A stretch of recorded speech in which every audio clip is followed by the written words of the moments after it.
Hello, and welcome to Lost Tales from the Past, where old forgotten stories are brought back to life for your listening pleasure. Today we travel back to November of the year 1950. We've received the latest copy of Galaxy Science Fiction magazine in the post, and looking inside we find a story by the most certainly not forgotten Isaac Asimov. It's called Misbegotten Missionary, and explores the difference between collective and individual life forms, and how disaster may befall one or the other, despite best intentions. So sit back, relax, make sure you've sufficiently decontaminated and disinfected your surroundings, and get ready for Misbegotten Missionary by Isaac Asimov. He had slipped aboard the ship. There had been dozens waiting outside the energy barrier when it had seemed that waiting would do no good. Then the barrier had faltered for a matter of 2 minutes, which showed the superiority of unified organisms over life fragments, and he was across. None of the others had been able to move quickly enough to take advantage of the break, but that didn't matter. All alone, he was enough. No others were necessary. And the thought faded out of satisfaction and into loneliness. It was a terribly unhappy and unnatural thing to be parted from all the rest of the unified organism, to be a life fragment oneself.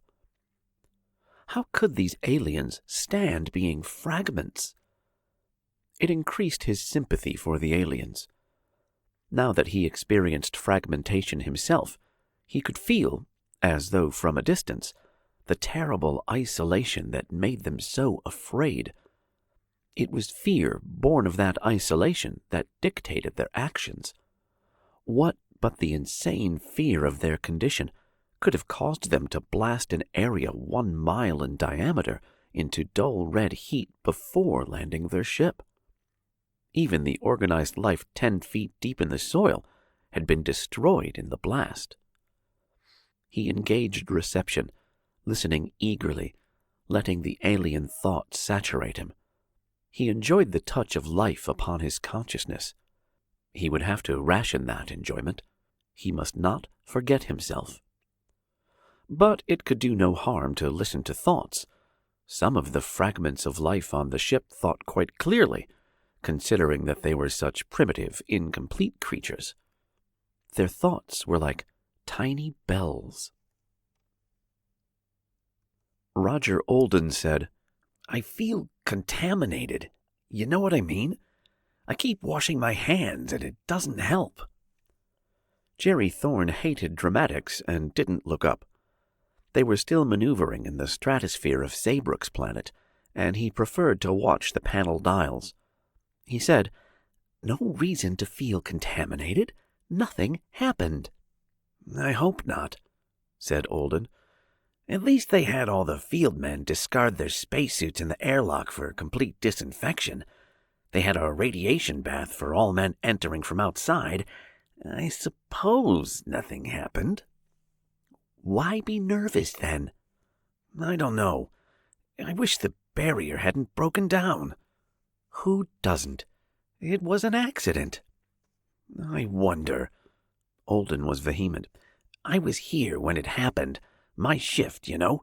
There was no reason to overload the power line.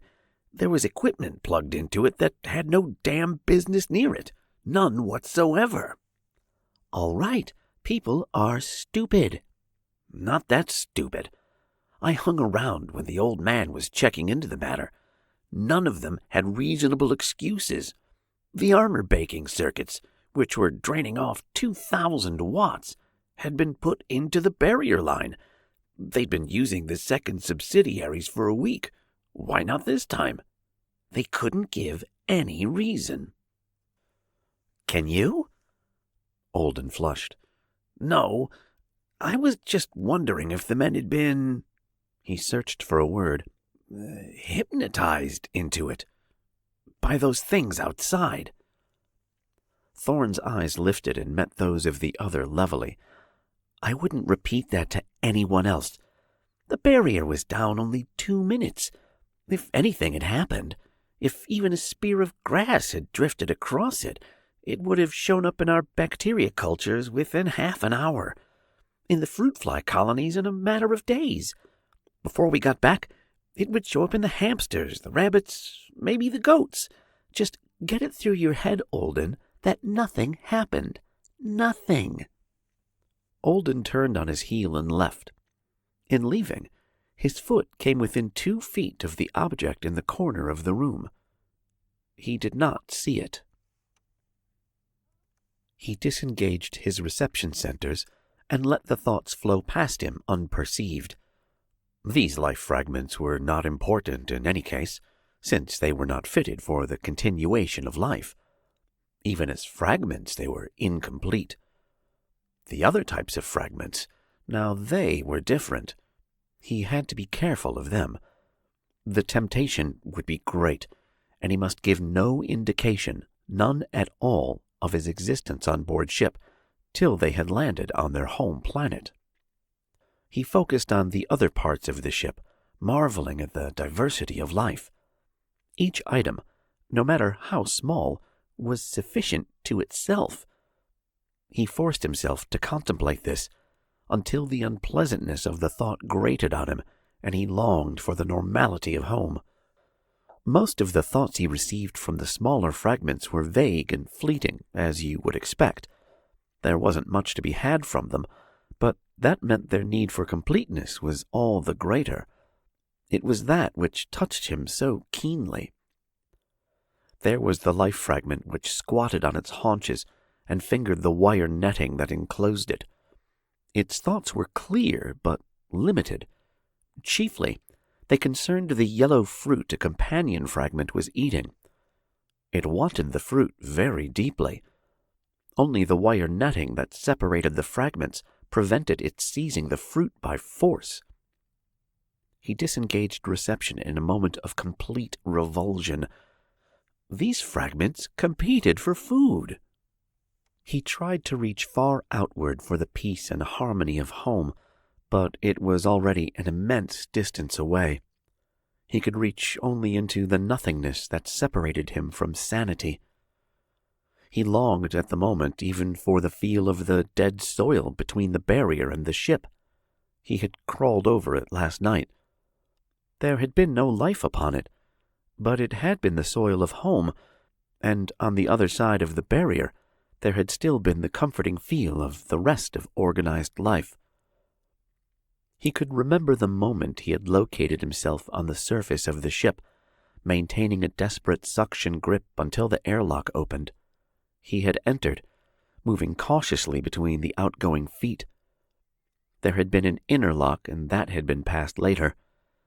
Now he lay here, a life fragment himself, inert and unnoticed. Cautiously, he engaged reception again at the previous focus. The squatting fragment of life was tugging furiously at the wire netting. It still wanted the other's food, though it was the less hungry of the two. Larson said, "Don't feed the damn thing. She isn't hungry.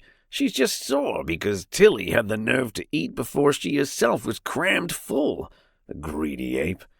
I wish we were back home, and I never had to look another animal in the face again." He scowled at the older female chimpanzee frowningly, and the chimp mouthed and chattered back to him in full reciprocation. Rizzo said, Okay. Why hang around here then? Feeding time is over. Let's get out." They went past the goat pens, the rabbit hutches, the hamster cages. Larson said bitterly, "You volunteer for an exploration voyage. You're a hero. They send you off with speeches and make a zookeeper out of you." "They give you double pay." "All right, so what? I didn't sign up just for the money. They said at the original briefing that it was even odds we wouldn't come back, that we'd end up like Saybrook. I signed up because I wanted to do something important." "Just a bloomin' bloody hero," said Rizzo. "I'm not an animal nurse." Rizzo paused to lift a hamster out of the cage and stroke it. "Hey," he said, "do you ever think that maybe one of these hamsters has some cute little baby hamsters inside? Just getting started?" "Wise guy. They're tested every day." Sure.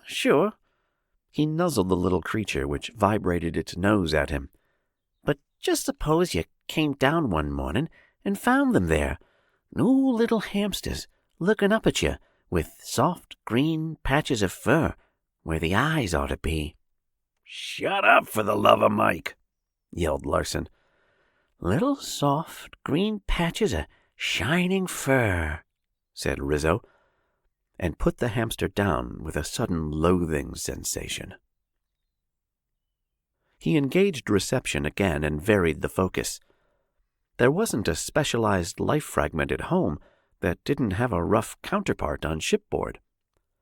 There were the moving runners in various shapes, the moving swimmers, and the moving flyers. Some of the flyers were quite large with perceptible thoughts. Others were small, gauzy winged creatures. These last transmitted only patterns of sense perception, imperfect patterns at that, and added nothing intelligent of their own. There were the non-movers, which, like the non-movers at home, were green and lived on air, water, and soil. These were a mental blank. They knew only the dim consciousness of light, moisture, and gravity. And each fragment, moving and non-moving, had its mockery of life. Not yet. He clamped down hard upon his feelings. Once before these life fragments had come, and the rest at home had tried to help them too quickly. It had not worked. This time they must wait. If only these fragments did not discover him. They had not, so far. They had not noticed him lying in the corner of the pilot room. No one had bent down to pick up and discard him. Earlier, it had meant he could not move. Someone might have turned and stared at the stiff worm-like thing, not quite 6 inches long. First stare, then shout, and then it would all be over. But now, perhaps, he had waited long enough. The takeoff was long past. The controls were locked. The pilot room was empty. It did not take him long to find the chink in the armor, leading to the recess where some of the wiring was. They were dead wires. The front end of his body was a rasp that cut in two a wire of just the right diameter. Then, 6 inches away, he cut it in two again. He pushed the snipped-off section of the wire ahead of him, packing it away neatly and invisibly into a corner of the recess. Its outer covering was a brown elastic material, and its core was gleaming ruddy metal. He himself could not reproduce the core, of course, but that was not necessary. It was enough that the pellicle that covered him had been carefully bred to resemble a wire's surface.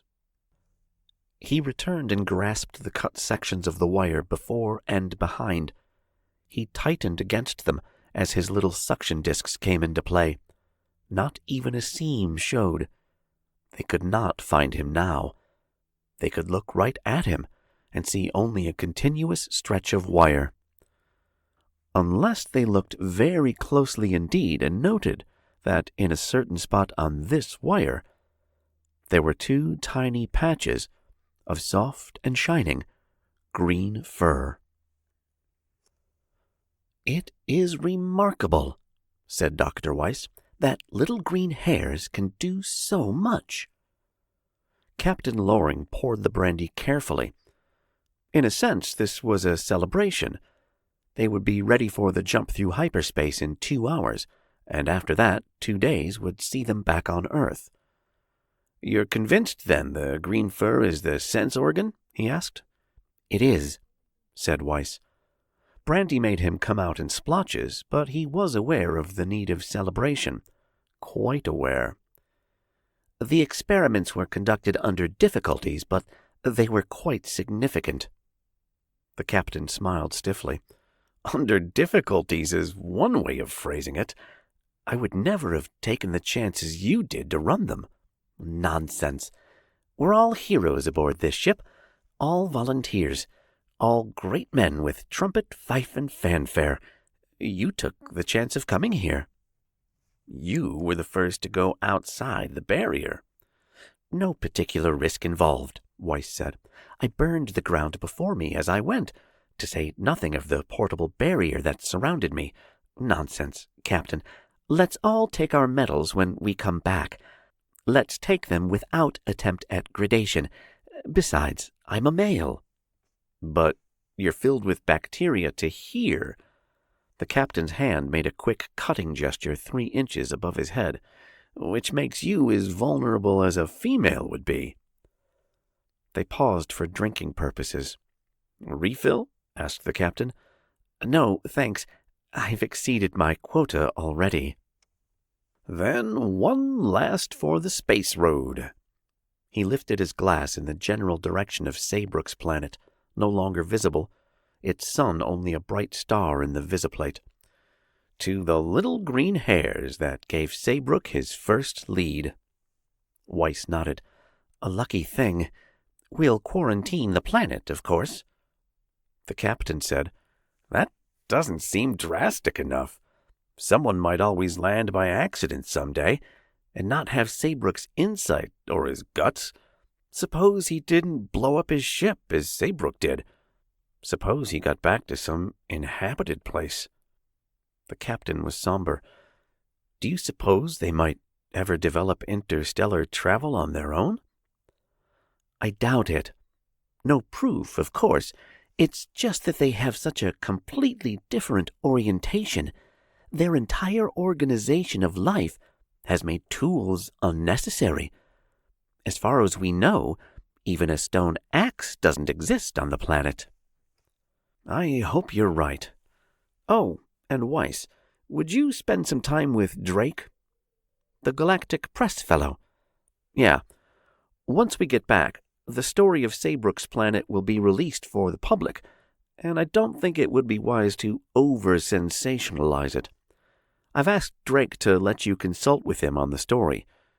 You're a biologist, and enough of an authority to carry weight with him. Would you oblige? A pleasure. The captain closed his eyes wearily and shook his head. Headache, Captain? No, just thinking of poor Saybrook. He was weary of the ship. A while back there had been a queer, momentary sensation, as though he had been turned inside out. It was alarming, and he had searched the minds of the keen thinkers for an explanation. Apparently, the ship had leaped across vast stretches of empty space by cutting across something they knew as hyperspace. The keen thinkers were ingenious. But he was weary of the ship. It was such a futile phenomenon. These life fragments were skillful in their constructions, yet it was only a measure of their unhappiness, after all. They strove to find in the control of inanimate matter what they could not find in themselves. In their unconscious yearning for completeness, they built machines and scoured space, seeking. These creatures, he knew, could never, in the very nature of things, find that for which they were seeking. At least, not until such time as he gave it to them. He quivered a little at the thought. Completeness. These fragments had no concept of it, even. Completeness was a poor word. In their ignorance, they would even fight it. There had been the ship that had come before.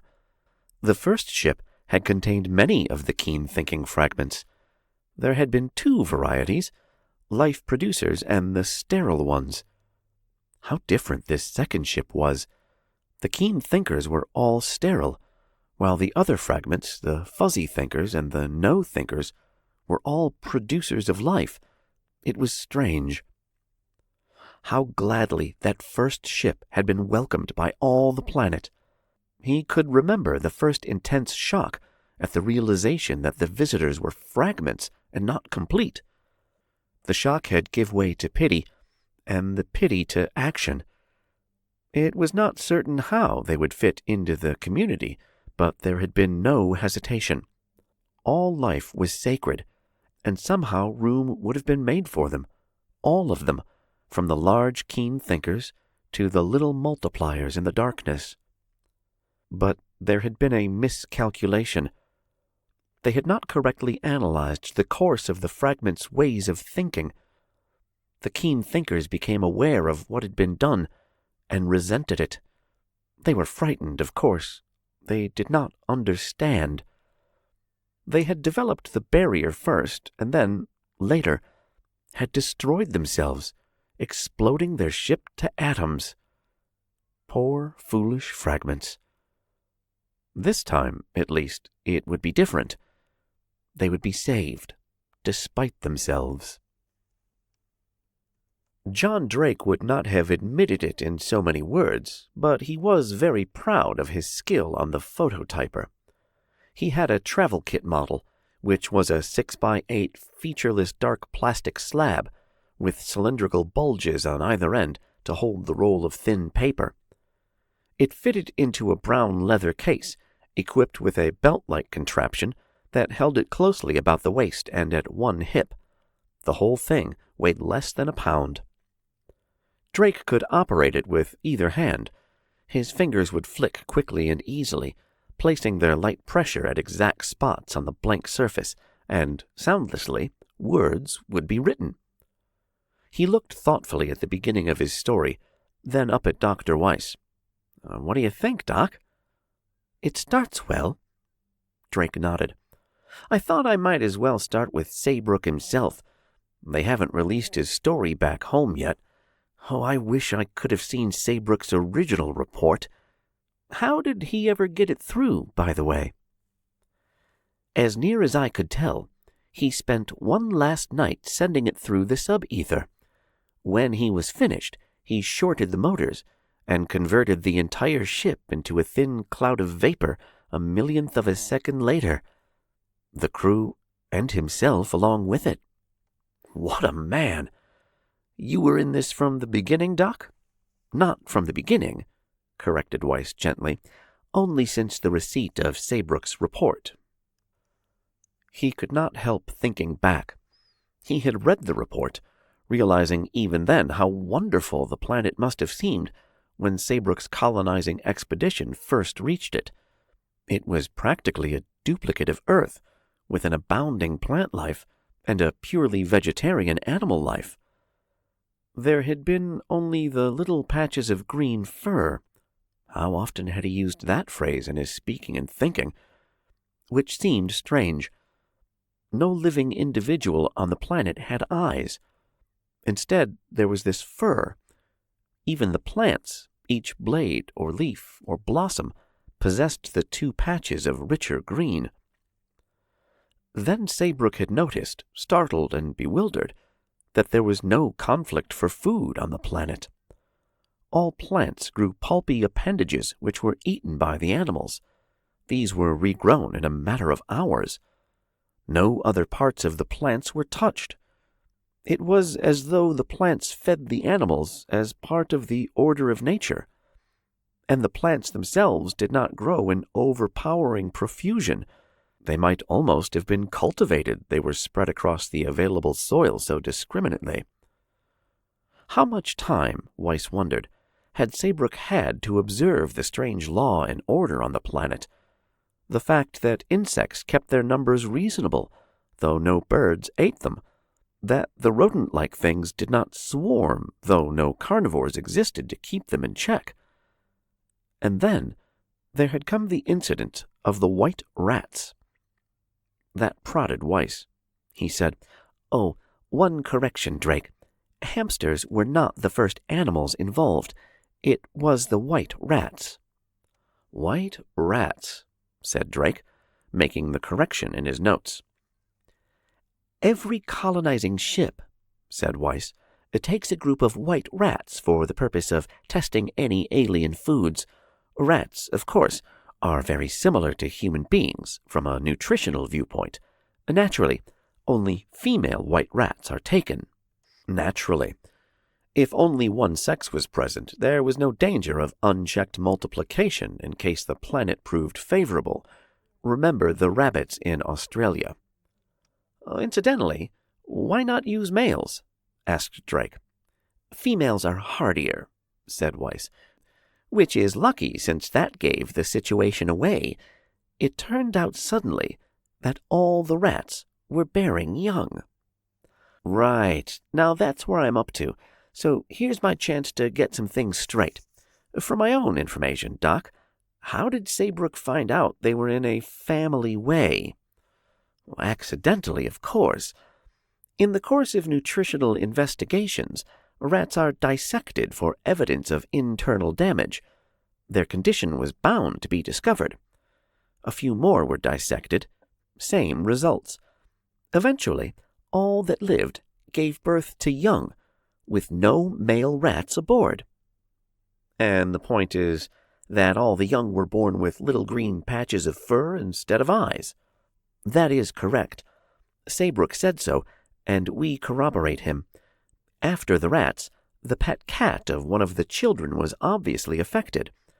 When it finally kittened, the kittens were not born with closed eyes, but with little patches of green fur. There was no tomcat aboard. Eventually, Saybrook had the women tested. He didn't tell them what for. He didn't want to frighten them. Every single one of them was in the early stages of pregnancy, leaving out of consideration those few who had been pregnant at the time of embarkation. Saybrook never waited for any child to be born, of course. He knew they would have no eyes, only shining patches of green fur. He even prepared bacterial cultures, Saybrook was a thorough man, and found each bacillus to show microscopic green spots. Drake was eager. Oh, that goes way beyond our briefing, or at least the briefing I got. But granted that life on Saybrook's planet is organized into a unified whole, how is it done? How? How are your cells organized into a unified whole? Take an individual cell out of your body, even a brain cell, and what is it by itself? Nothing.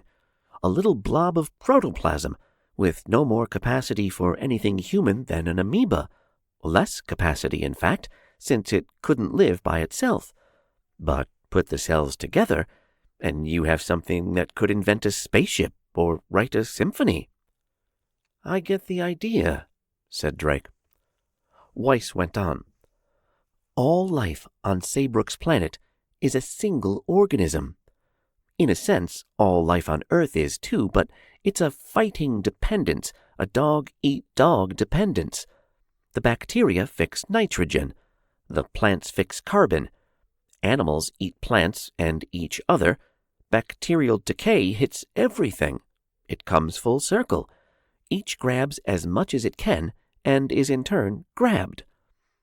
On Saybrook's planet, each organism has its place, as each cell in our body does.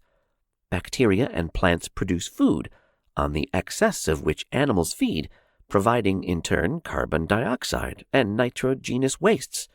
Nothing is produced more or less than is needed. The scheme of life is intelligently altered to suit the local environment. No group of life forms multiplies more or less than is needed, just as the cells in our body stop multiplying when there are enough of them for a given purpose. When they don't stop multiplying, we call it cancer. And that's what life on Earth really is, the kind of organic organization we have compared to that of Saybrook's planet. One big cancer. Every species, every individual doing its best to thrive at the expense of every other species and individual. You sound as if you approve of Saybrook's planet, Doc. I do, in a way. It makes sense out of the business of living. I can see their viewpoint toward us.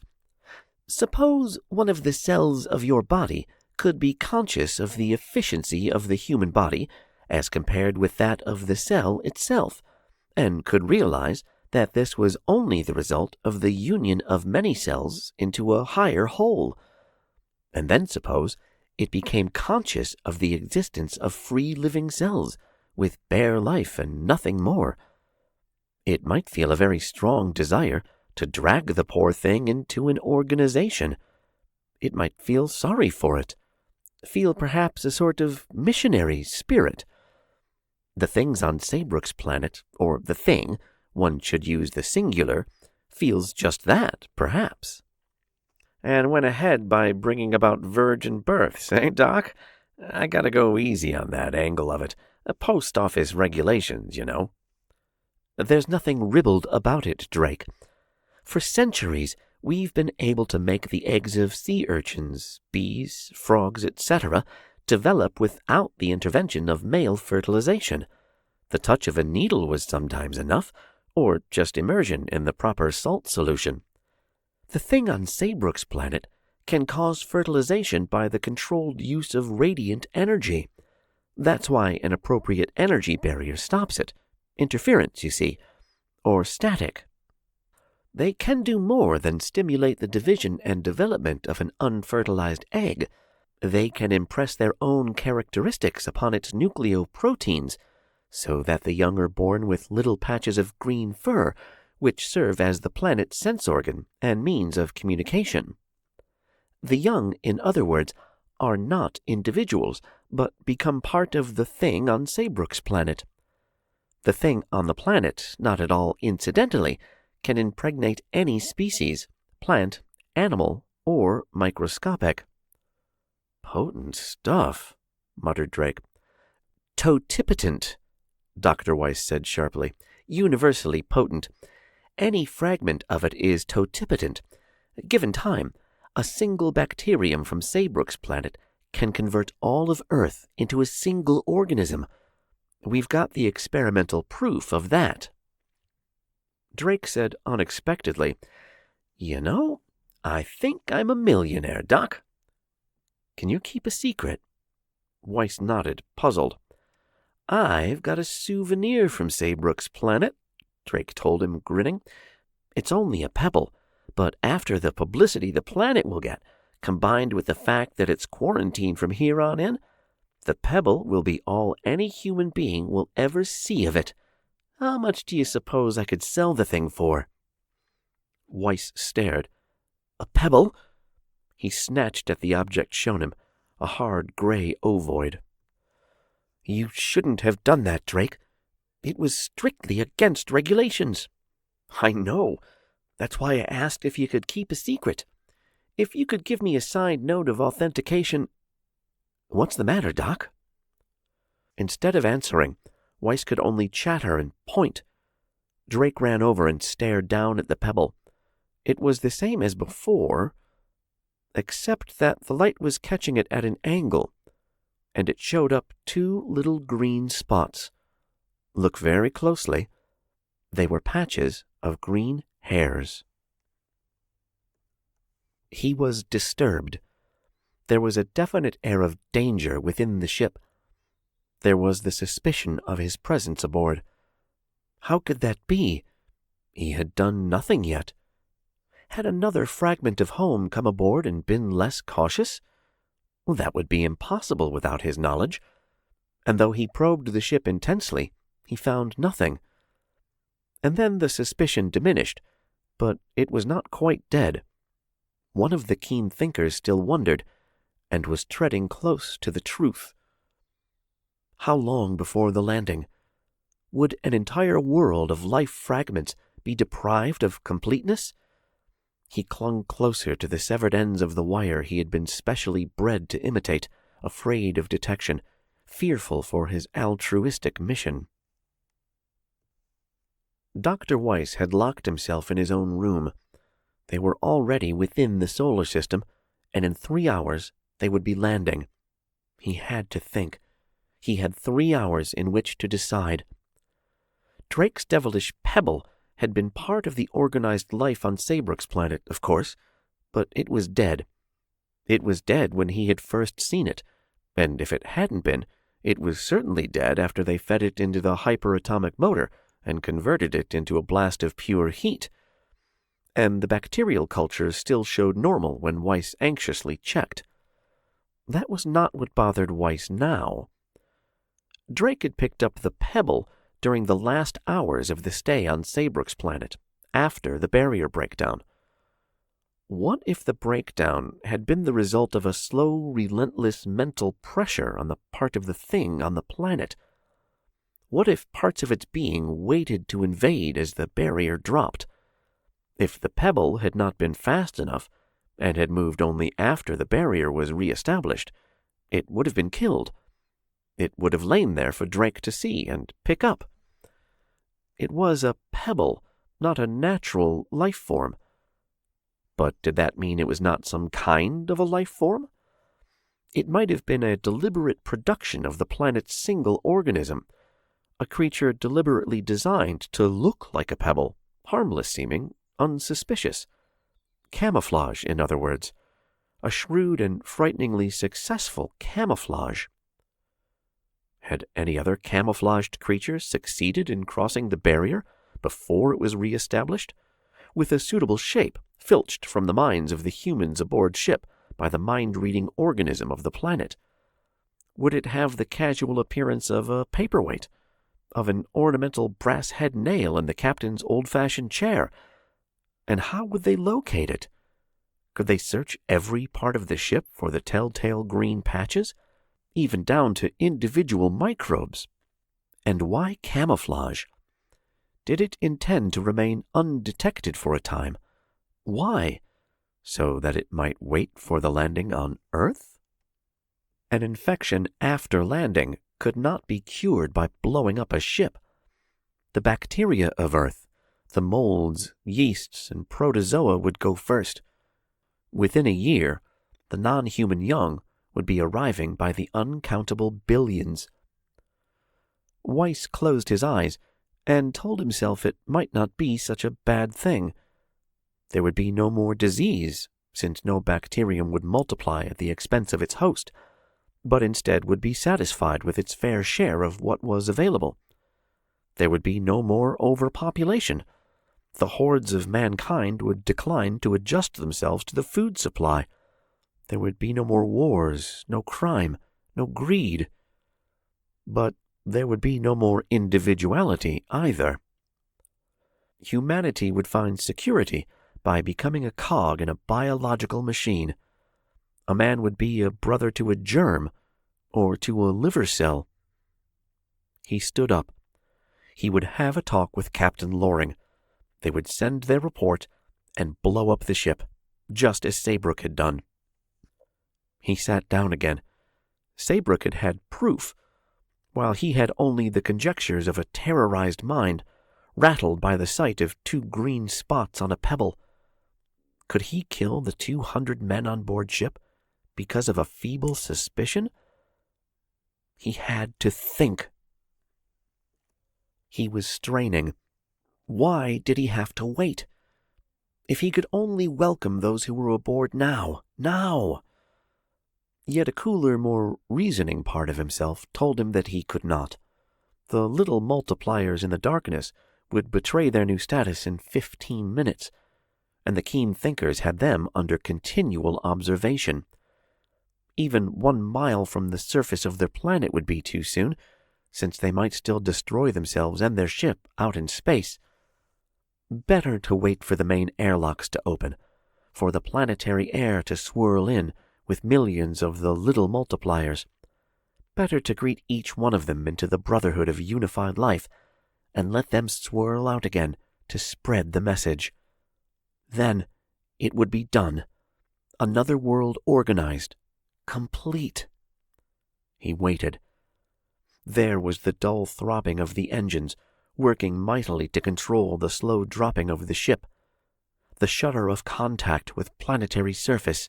Then he let the jubilation of the keen thinkers sweep into reception, and his own jubilant thoughts answered them.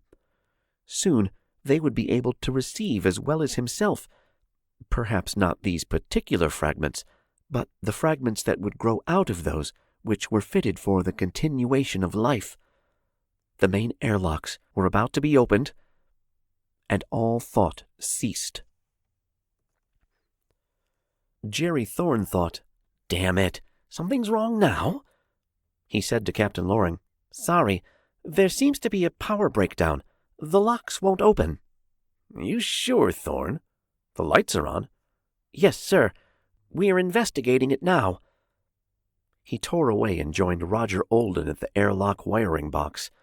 "What's wrong?" "Give me a chance, will you?" Olden's hands were busy. Then he said, "For the love of Pete, there's a 6-inch break in the 20-amp lead." "What? That can't be." Olden held up the broken wires with their clean, sharp, sawn-through ends. Dr. Weiss joined them. He looked haggard, and there was the smell of brandy on his breath. He said shakily, "What's the matter?" They told him. At the bottom of the compartment, in one corner, was the missing section. Weiss bent over. There was a black fragment on the floor of the compartment. He touched it with his finger, and it smeared, leaving a sooty smudge on his fingertip. He rubbed it off absently. There might have been something taking the place of the missing section of wire, something that had been alive and only looked like wire, yet something that would heat, die, and carbonize in a tiny fraction of a second once the electrical circuit which controlled the airlock had been closed. He said, "How are the bacteria?" A crew member went to check, returned, and said, "All normal, Doc." The wires had meanwhile been spliced, the locks opened, and Dr. Weiss stepped out into the anarchic world of life that was Earth. "Anarchy," he said, laughing a little wildly, "and it will stay that way." The End. That was Misbegotten Missionary by Isaac Asimov. The story was later renamed Green Patches for obvious reasons. Just 1 year after this story appeared, Asimov published the first of his Foundation series, along with the I, Robot serial. I searched extensively for any copyright on this particular story and was unable to find any. As always, I claim no copyright nor ownership of this story, and as far as I'm aware, it is in the public domain. I hope you enjoyed listening to it. If you did, please give it a like, subscribe to the channel, and share it with your friends and family. I genuinely appreciate it.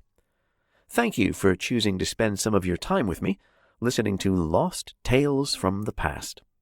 Until next time, I wish you all the best.